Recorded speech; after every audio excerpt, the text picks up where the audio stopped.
देखो second lesson है, क्या नाम है लेसन का? Lost spring. And writer is, कौन राइटर है इसके? एनिस जंग। ठीक है, लॉस्ट स्प्रिंग जो लेसन है, इसके टाइटल से हमें पता चलता है कि इसमें क्या बताया होगा। स्प्रिंग वसंत के मौसम को कहा जाता है, ठीक है। और लॉस्ट यानी जो खो गई है, जा चुकी है। वसंत का जो मौसम है यानी जो स्प्रिंग सीजन है, वो लाइफ के अंदर हैप्पीनेस को सिग्निफाई करता है। मतलब ये दिखाता है कि लाइफ कभी अच्छी होती है, ठीक है, किसी किसी की लाइफ बहुत अच्छी होती है। और जो बचपन का टाइम होता है इंसान के लाइफ का, वो एक स्प्रिंग सीजन की तरह से होता है, मतलब बहुत अच्छा होता है। लेकिन कुछ लोगों की लाइफ के अंदर, कुछ बच्चों की लाइफ के अंदर जो बचपन होता है वो भी अच्छा नहीं होता। तो उन बच्चों की कहानियाँ और उनके बड़े होने के बाद भी जो उनकी लाइफ है वो कुछ अच्छी नहीं है। और इसी वजह से ऐसी लाइफ्स को जो ये रिप्रेजेंट कर रहा है लेसन, इसीलिए इस लेसन का क्या नाम है? Lost spring. तो लेसन को स्टार्ट करने से पहले हम देख लेते हैं कि इस स्टोरी के अंदर क्या है, कर लेते हैं इसका पहले। The lesson is an extract from the author's book. The lesson is an extract from the author's book titled Lost Spring, Stories of Stolen Childhood। ये जो लेसन है जिसका नाम है लॉस्ट स्प्रिंग, ये राइटर की एक स्टोरी बुक थी जिसका क्या नाम था? Stolen childhood. मतलब ऐसी बुक थी जिसके अंदर बचपन के चुराए जाने के बारे में, दैट मीन्स दुखी बचपन की कहानियाँ थी। ऐसे बचपन की कहानियाँ थी जिसमें बच्चों ने अपनी लाइफ को अच्छे से नहीं जिया था। तो उसी बुक से ये एक या दो स्टोरीज इस लेसन के अंदर ली गई है। In this lesson the author Anees Jung, who has been the editor of the Youth Times and columnist for major newspapers in India and abroad, analyses the grinding poverty prevailing in India. और इसी book के अंदर writer Anees Jung ने क्या किया है? एक newspaper था जो कि इंडिया का न्यूज़पेपर था, और ये जो न्यूज़पेपर था ये अब्रॉड यानी कि फॉरेन कंट्रीज़ में भी पब्लिश होता था। इन न्यूज़पेपर के अंदर उन्होंने इंडिया के अंदर पाई जाने वाली ग्राइंडिंग पावर्टी को शो किया है। ग्राइंडिंग पावर्टी क्या है? बहुत ज़्यादा गरीबी को शो किया है। शी डिस्क्राइब, ये जो राइटर थी ये कहाँ से थी? राउरकेला, इंडिया से थी, ठीक है। तो she describes the factual events and situations of misery concerning the poor children। Annie's जंग ने क्या किया है? फैक्चुअल इवेंट्स, ऐसे इवेंट्स को एक्सप्लेन किया है जो कम्प्लीटली रियल दिखाई देते हैं, एंड सिचुएशंस ऑफ मिजरी, और ऐसी दुख से भरी हुई स्थितियों को वर्णित किया है जो कि गरीब बच्चों से रिलेटेड थी। She expresses a deep concern over the exploitation of children. उन्होंने बच्चों के एक्सप्लॉयटेशन के बारे में डीप कंसर्न यानी कि गहरी चिंता व्यक्त की है। The author has analyse the traditions which concern these children to a life of exploitation.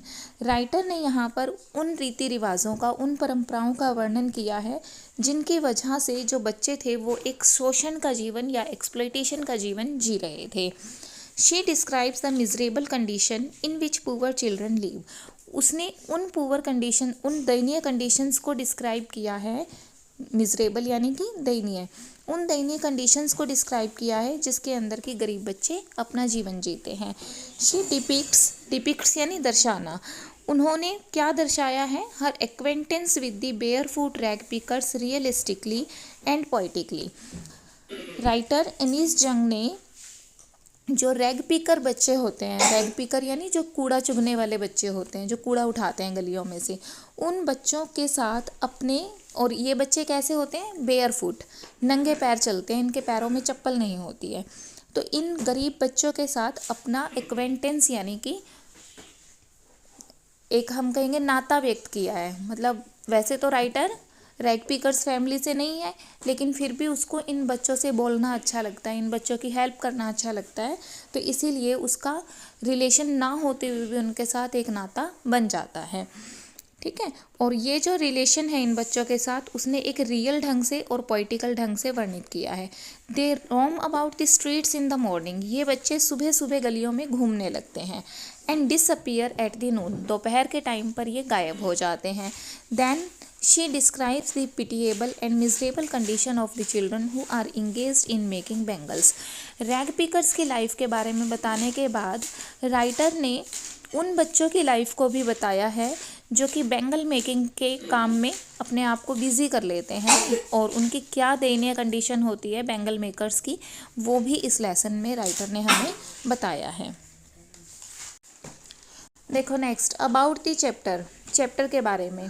Some time I find a रूपी इन द गार्बेज। कभी कभी मुझे गार्बेज यानी कि कूड़ा, ठीक है, कूड़े के अंदर 1 रुपये का कॉइन मिल जाता है। ये जो लाइन है ये कहाँ से ली गई है?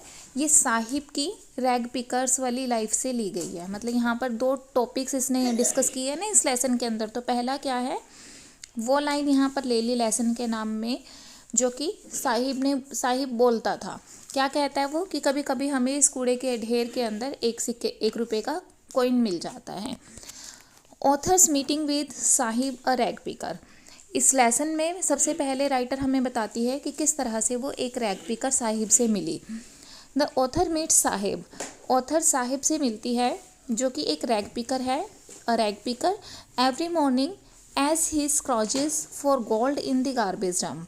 और ये जो रैग पिकर है ये हर सुबह गार्बेज के ढेर के अंदर, डंप्स यानी ढेर, गार्बेज के ढेर के अंदर गोल्ड को ढूंढता है। गोल्ड को ढूंढने का क्या मतलब है? जो कीमती चीज़ें हैं उनको ढूंढता है, जिनको कि ये बेचकर पैसे कमा सकते हैं, ऐसी चीज़ें ढूंढता है वहाँ पर। Saheb belongs to a refugee family from Bangladesh. ये जो साहिब हैं इसकी फैमिली बांग्लादेश से आई है और ये रिफ्यूजी फैमिली है। The author advises him to go to school. Writer उसको कहती है कि उसे स्कूल जाना चाहिए। Saheb says there is no school in his neighbourhood. Saheb कहता है कि हमारे पड़ोस में तो कोई स्कूल नहीं है। Author gives him a false hope. अब जब राइटर उसको कहती है कि तुम स्कूल जाओ और वो कहता है कि स्कूल नहीं है, तो राइटर उसको एक झूठी उम्मीद देती है और क्या कहती है? She can start a school for him. अगर मैं स्कूल शुरू कर दूं तो क्या तुम स्कूल आओगे? और ये सुनकर राइटर तो बस उसको क्या समझ के कहती है कि एक छोटा बच्चा है, लेकिन साहिब इस चीज़ को सच मान लेता है और इसीलिए वो एक झूठी उम्मीद वहाँ से लगा लेता है। She feels embarrassed at having made a false promise to him. लेकिन बाद में राइटर को एम्बेरेस फील होता है कि उसने इस बच्चे से एक झूठा प्रॉमिस कर दिया। अब इसके बाद वो बताती है कि जो रैग पिकर्स की लाइफ है वो कैसी होती है। देखो क्या कहती है, rag pickers life. Saheb does not know that his name means Saheb Alam. Saheb को नहीं पता कि उसके नाम का क्या मीनिंग है। उसके नाम का क्या मीनिंग है? साहिब आलम। ये एक उर्दू वर्ड है जिसका क्या मीनिंग होता है कि एक ऐसा व्यक्ति जो पूरे यूनिवर्स का या पूरे स्टेट का, पूरे ब्रह्मांड का क्या है? लॉर्ड है, राजा है, ठीक है। लेकिन वो बेचारा क्या है? उसका नाम तो साहिब है लेकिन है बहुत गरीब, वो एक रैग पिकर है। तो ये जो इसका नाम है ना साहिब का, इसके अंदर एक आयरनी है। आयरनी क्या होता है? विडंबना। जैसा कि उसका नाम शो करता है वो वैसा नहीं है, बिल्कुल उसका अपोजिट है। तो ये एक शॉर्ट क्वेश्चन बनता है तुम्हारे लेसन में कि show the irony in the name of Sahib, ठीक है। Ironically he roams the street. अब हमने अभी डिस्कस किया कि कैसे उसके नाम के अंदर आयरनी है। तो राइटर कहती है कि विडंबनात्मक रूप से साहिब नाम होने के बावजूद भी वो गलियों में घूमता है। रोम्स, एक तो घूमना होता है मस्ती में घूमना, रोम का मतलब होता है भटकना, ठीक है, मतलब किसी प्रॉब्लम की वजह से भटकना। तो ये गलियों में घूमता है with other barefoot rag pickers. किसके साथ घूमता है? दूसरे रैग पिकर्स की तरह से जो उसी की तरह से बेयरफुट है, नंगे पैर है। The rag picker lead a poor and miserable life. ये जो रैग पिकर्स थे ये एक गरीब और मिजरेबल लाइफ यानी कि दयनीय जीवन जीते थे। Going barefoot has been a tradition in the poverty stricken India. और जो लोग गरीब होते हैं, पॉवर्टी स्ट्राइकन यानी जो लोग गरीब हैं, उन लोगों की एक ट्रेडिशन होती है। वैसे तो ट्रेडिशन परंपरा है लेकिन यहाँ आदत के लिए यूज़ किया गया है। उन लोगों की एक आदत होती है इंडिया में कि वो नंगे पैर ही घूमते हैं, ठीक। The author remembers a priest's barefoot son. Writer को एक पुजारी के नंगे पैर घूमने वाले बेटे की याद आती है। From a town named Udupi. वो कहाँ से था? उदीपी नाम के कस्बे से था। और ये राइटर उससे कब मिली थी? 30 साल पहले। Who longed for a pair of shoes. और ये जो पुजारी का बेटा था ये चाहता था कि उसको जूतों का एक जोड़ा मिल जाए, ठीक है। Things have changed. लेकिन आज चीज़ें बदल गई है। Today the son is dressed, priest son is dressed in grey uniform and wear socks and shoes. अब ये जो पुजारी का बेटा है ये इतना अमीर हो चुका है कि ग्रे कलर की यूनिफॉर्म पहनता है, शॉक्स पहनता है और शूज़ पहनता है. But many people like rag pickers still remain shoeless. लेकिन जो रैग पिकर्स हैं वो आज भी शूज़लेस रहते हैं. यानी कि ये क्या कह रही है, उदीपी वाले जो प्रीस्ट है उसके साथ इसकी कंपैरिजन क्यों कर रही है? क्योंकि जो पंडित होते थे पहले वो कैसे रहते थे, नंगे पांव ही घूमते थे. वो गॉड की के अंदर श्रद्धा की वजह से ऐसा करते थे. लेकिन फिर भी उनके जो बेटे होते थे, बच्चे होते थे, वो क्या चाहते थे कि वो जूते पहने. बट उनको पंडित होने की वजह से जूते कम ही पहनने दिए जाते थे. लेकिन आज चीज़ें चेंज हो चुकी हैं. आज जो पंडित है वो भी शूज़ पहनते हैं, बट जो रैग पिकर्स हैं वो नहीं पहनते हैं, या तो गरीबी की वजह से या आदत की वजह से. अब ये तो थी रैग पिकर्स लाइफ कैसी है, वो कैसे घूमते हैं. इसके बाद राइटर बताती है रैग पिकर्स की कॉलोनी के बारे में कि वो कैसी कॉलोनीज़ के अंदर रहते हैं. Most of the rag pickers रिफ्यूज़ेस from Bangladesh. Writer कहती है कि अधिकतर जो रैग पिकर्स हैं वो बांग्लादेश से आए हुए रिफ्यूज़ी थे. ड्वेल इन सीमापुरी, और ये लोग सीमापुरी में रहते थे. सीमापुरी कहाँ पर है? दिल्ली में. ठीक है. A place on the periphery of Delhi. ये जो सीमापुरी है ये दिल्ली के बॉर्डर के ऊपर एक प्लेस है. They live in huts of mud. ये मिट्टी से बनी हुई झोपड़ियों में रहते थे. With roofs of tin and tarpaulin. और इन झोपड़ियों की जो छतें होती थी वो टीन और तारप्लिन की बनी होती थी, ना कि सीमेंट की. Without sewage. इनकी कॉलोनीज़ के अंदर सीवेज सिस्टम नहीं होता था, ड्रेनेज और रनिंग वाटर, ना ही पानी के निकलने की सही व्यवस्था होती थी. For them food is important than identity. इन लोगों के लिए अपनी पहचान की जगह फूड ज़्यादा इंपॉर्टेंस रखता था. They are happy to live here. और ये यहाँ रहना पसंद करते थे. Where they get at least food to eat. कहाँ रहना पसंद करते थे? जहाँ इन्हें खाने के लिए भोजन मिले. Garbage to them is gold. Garbage इनके लिए सोने की तरह से है. The rag picker sometime find coins in garbage. और कभी कभार इन रैग पिकर्स को यहाँ पर कॉइन्स भी मिल जाता था. Sahibs life. अब राइटर बताती है कि साहिब की लाइफ कैसी थी. Saheb earns to play tennis and wear shoes. Yearns का मतलब होता है इच्छा रखना. साहिब का मन करता था कि वो टेनिस खेले और शूज़ पहने. But these are beyond his reach. लेकिन ये चीज़ें इसकी पहुंच से बहुत दूर थी. He gets a job in tea stall and earns ₹800 per month.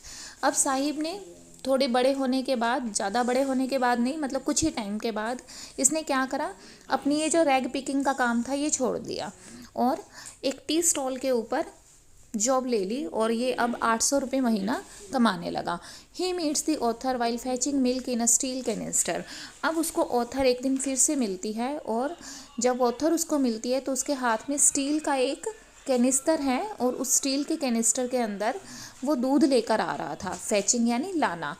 ठीक है. He is no more care free person. अब साहिब की लाइफ अच्छी होनी चाहिए थी या बुरी? रैग पिकिंग से तो अच्छी होनी चाहिए थी. बट जब वो रैग पिकिंग करता था, मस्ती में घूमता था, कहीं पे भी किसी भी टाइम बैठता था, उठता था. लेकिन अब जब ये जॉब करने लगा तो ये अपनी जो केयर फ्री लाइफ थी उसको छोड़ चुका था और एक रूटीन के अंदर बाउंड अप हो चुका था. He is no more care free person. अब वो केयर फ्री नहीं रह गया था, चिंता मुक्त नहीं रह गया था. His steel canister appears heavier than the plastic bag he used for rag picking. उसके हाथ में जो स्टील का कैनिस्टर था, कंटेनर था, वो उस बैग से, उस पन्नी के बैग से, प्लास्टिक बैग यानी पॉलीथीन बैग, उस पॉलीथीन बैग से कहीं ज़्यादा हैवी लग रहा था जो वो रैग पिकिंग के टाइम पर उठाया करता था. He is no longer a master of his own self. अब वो अपनी मर्जी का मालिक नहीं था, इसीलिए उसके नाम की जो आयरनी थी वो और ज़्यादा बढ़ जाती है यहाँ पर. ठीक है. इसके बाद नेक्स्ट पार्ट है इसी लेसन का. I want to drive a car. मैं एक कार चलाना चाहता हूँ. इस पार्ट का जो प्रोटेगनिस्ट है यानी कि जो मेन कैरेक्टर है वो कौन है? मुकेश. ठीक है. Mukesh is a child labourer. वो एक बाल मजदूर है. बाल मजदूर क्या होता है? ऐसे छोटे बच्चे जिनकी पढ़ने की एज होती है लेकिन वो पढ़ने की बजाय काम करते हैं.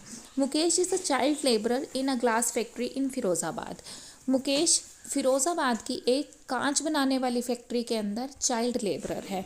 ही wants to become a motor mechanic. वो एक मोटर मैकेनिक बनना चाहता है. His desire is to learn to drive a car. और वो चाहता है कि वो बड़ा होकर कार चलाए। He and his family are all engaged in making bangles. वो और उसकी फैमिली सभी बैंगल मेकिंग का काम करते थे। They are unaware that child labour is illegal. और उन्हें नहीं पता था कि जो चाइल्ड लेबर है वो कोई इलीगल काम है। बैंगल मेकर्स, अब वो बताती है कि बैंगल मेकर्स क्या होते हैं और वो क्या करते हैं। Bangle makers in Firozabad work in dingy cells without air and light in high temperatures. जो बैंगल मेकर्स थे फिरोज़ाबाद के, वो डिंजी सेल्स यानी कि जो अंधेरी गुफाएं हैं, ठीक है, मतलब जो कारखाने हैं ना ये बहुत ही अंधेरे वाले होते हैं, तो इन डिंजी सेल्स के अंदर काम करते हैं जहाँ पर हवा और लाइट नहीं जाती है। और यहाँ का जो टेम्परेचर होता है वो हाई टेम्परेचर होता है, बिकॉज यहाँ पर फर्नेसेस लगी होती है, भट्टी लगी होती है और जो लगातार जलती रहती है कांच को पिघलाने के लिए। इसकी वजह से वहाँ का टेम्परेचर बहुत हाई हो जाता है। Children often lose their eyesight. यहाँ काम करने वाले बच्चे आमतौर पर अपनी आंखों की रोशनी भी खो देते हैं। Their houses are in stinking lanes which choked with garbage. इनके जो हाउसेज थे बैंगल मेकर्स के, वो ऐसी लेन्स यानी गलियाँ, ऐसी गलियों में थे जहाँ से स्मेल आती रहती थी। एंड चॉक्ड विद गार्बेज, और ये जो गलियाँ थी ये गार्बेज से भरी हुई थी।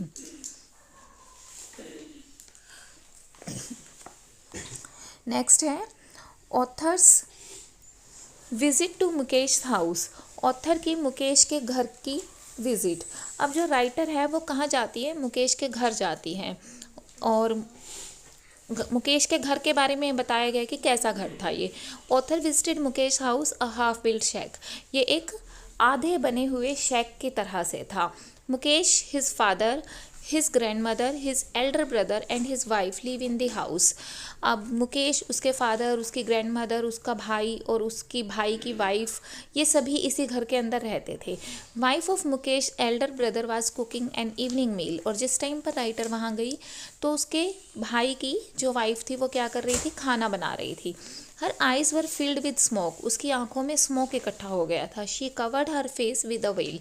और उसने अपना फेस एक घूंघट से ढका हुआ था। वेल यानी घूंघट। Mukesh father and grandmother. Mukesh के फादर और ग्रैंड मदर कैसे थे? He was a very poor man. Mukesh के फादर एक पुअर मैन थे। He worked as a tailor before becoming a bangle maker. और बैंगल मेकिंग का काम स्टार्ट करने से पहले वो एक टेलर थे। He couldn't renovate his house. वो अपने घर की कभी मरम्मत नहीं करा पाए।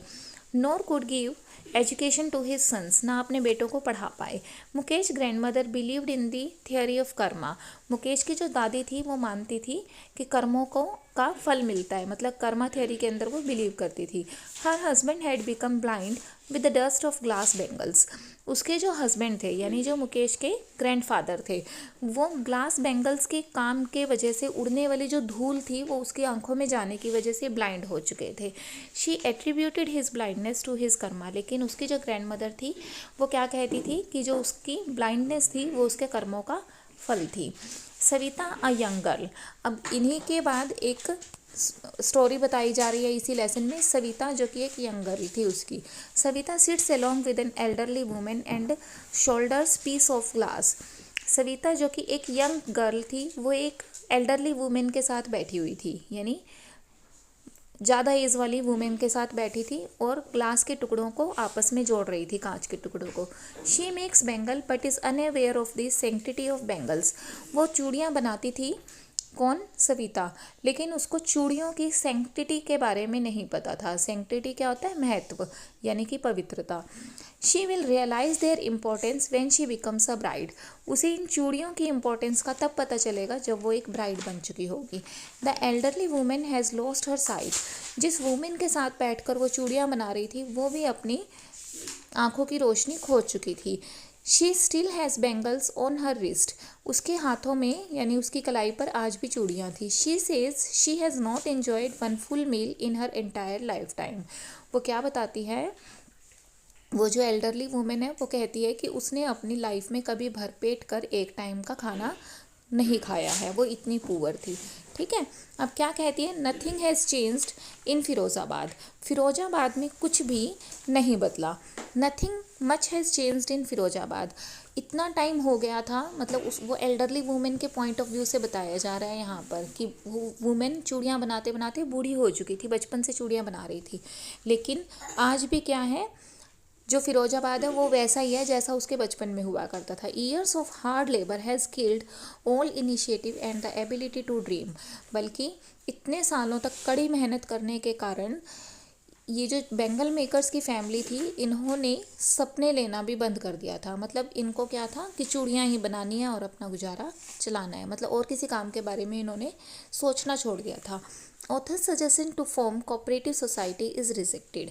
राइटर इनके घर पर जाती है या इनसे मिलती है जब, तो राइटर इनको सजेस्ट करती है कि वो क्या करें, एक कोऑपरेटिव सोसाइटी बनाए, मतलब एक सहकारी समाज बनाए जिसमें कि वो अपने लिए खुद काम करें मिलकर और ज़्यादा प्रॉफिट इनको होगा। लेकिन उन्होंने ये जो सजेशन था इसका, ये रिजेक्ट कर दिया। For it has the risk of being hold up by the police, क्योंकि इसके अंदर रिस्क था कि पुलिस उनको पकड़ेगी, बीटन मारेगी and drag to jail on false charges, और झूठे आरोप लगाकर जेल में बंद कर देगी। They are bound to be exploited by middle man. ये जो लोग थे ये मिडल मैन, पुलिस और ब्यूरोक्रेट्स एंड पॉलिटिशियंस से बंधे हुए थे, ठीक है, मतलब इनसे शोषण होता था इनका। The children here is burden with this legacy of poverty and suffering. यहाँ के जो बच्चे थे इन फैमिलीज़ के, उनके ऊपर पावर्टी और सफरिंग का जो बर्डन था वो उन्हें उत्तराधिकार में मिलता था, क्योंकि उत्तराधिकार में इन्हें क्या काम मिलता था, बेंगल मेकिंग का, और इसी बेंगल मेकिंग की वजह से वो सारी लाइफ सफरिंग में और पावर्टी में बिता देते थे। He can not dare to dream Mukesh is an exception. अब ये जो लोग थे ये सपने लेने में विश्वास नहीं करते थे, इनकी हिम्मत नहीं थी कि वो कुछ और काम के बारे में सोचे, लेकिन मुकेश इसका एक्सेप्शन था। He dreams to be motor mechanic and not a pilot. वो एक मोटर मैकेनिक बनना चाहता था, ना कि एक पायलट बनना चाहता था। मतलब उसके जो ड्रीम्स थे वो अलग थे। बेंगल मेकिंग तो वो नहीं करना चाहता था, लेकिन बहुत बड़े ड्रीम्स भी नहीं रखता था कि जैसे एक पायलट बनने का। वो छोटे छोटे अलग ड्रीम रखता था, जैसे मोटर मैकेनिक बनने का। इससे क्या शो होता है कि वो अपने लिए कुछ एक अलग लाइफ चुनना चाहता था। तो हमने इस लेसन के अंदर क्या पढ़ा, ऐसे चाइल्डहुड के बारे में, ऐसे बचपन के बारे में पढ़ा जो कि बहुत ही हार्ड थे, ठीक है। इसीलिए इस लेसन का नाम क्या है, लॉस्ट स्प्रिंग।